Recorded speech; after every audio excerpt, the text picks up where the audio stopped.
KOJC is a religious organization? Yes, Your Honor. And considering, Madam Chair, that it is a religious sect, and I believe the CHR knows that several thousands of PNP members trooped to their compound and stayed there for several days, and I think up to today they're still there. Did you happen to investigate whether there are civil rights violated by the members of the PNP in encamping in their compound? Thank you, Your Honor. Yes, the Commission is investigating the incidents concerning the KOJC, Your Honor. What did you find out initially? The field or our regional office is still conducting its investigation, and we expect the regional office to submit its recommendation the soonest, Your Honor. And yes, I agree with you that there are several rights that may be involved here.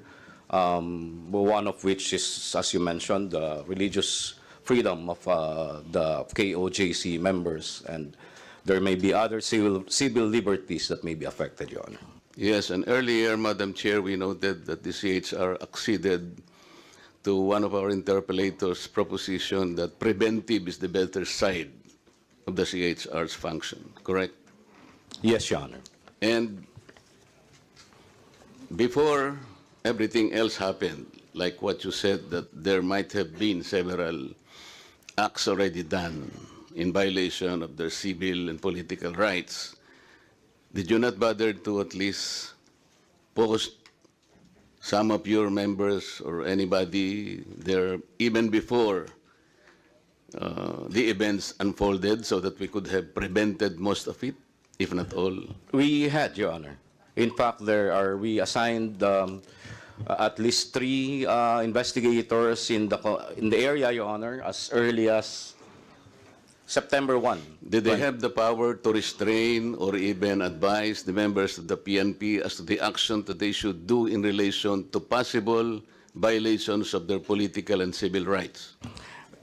They have no power to prevent, Your Honor, but they can advise the state actors. Did they advise the state actors? Yes, Your Honor. In fact, And what did the state actors do after being advised? and as we all know, Your Honor, they proceeded. Considering, Madam Chair, that it is a religious denomination, I would surmise that the worship services were interrupted. Some activities connected with the religious belief might have been interrupted. And these are serious violations of their political and civil rights. Maybe like marriage are being celebrated in that compound, baptism probably, anything you might think, activities that is related to their faith. And today, that is still existing. I think they're still prevented from doing that. What does the CHR intend to do or have done in the first place?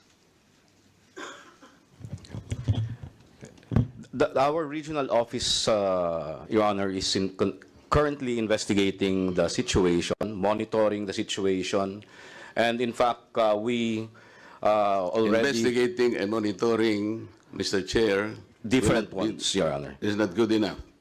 Considering the unfolding of events in several days and continuing up to today, I think CHR should do something because we need to protect them. Protecting their human rights is the center of the function of the CHR. Am I correct? Yes, Your Honor. But before the Commission acts on the situation and to perform whatever is necessary, we have to conclude our investigation. So we have to determine the based on our By own... investigation, sir, you mean you are able to identify the persons, the number of persons, and their acts, and the damage or damages suffered, or the number of acts that constituted violations of their civil and political rights? Yes, Your Honor. Those are among the details that we might need. And when can this committee receive a report so that probably even Congress can act on it and do something about it? Yes, Your Honor. As soon as the investigation is concluded, Your Honor, and the commission and bank... Do you have a time frame, sir? Ano ba time frame natin? I'm sorry for being insistent, but this is violation of civil and political rights. You need to protect people. We understand, Your Honor. That's why we directed our regional office to expedite the investigation. In fact, the region already submitted a few recommendations on a few rights involved. And as we know, the incident is continuing as of the moment, and we cannot finish. The investigation is continuing, Your Honor. At the least, as the regional office concludes one issue, they are required to submit it to the commission. yes, while you are doing the investigation, at least you should have done something to prevent further violations of human rights. Because hindi na po matitigil, baka hindi na rin matigil ang pag-iimbestiga ninyo. Because while you are investigating, nagagawa pa rin po in continuing violations of human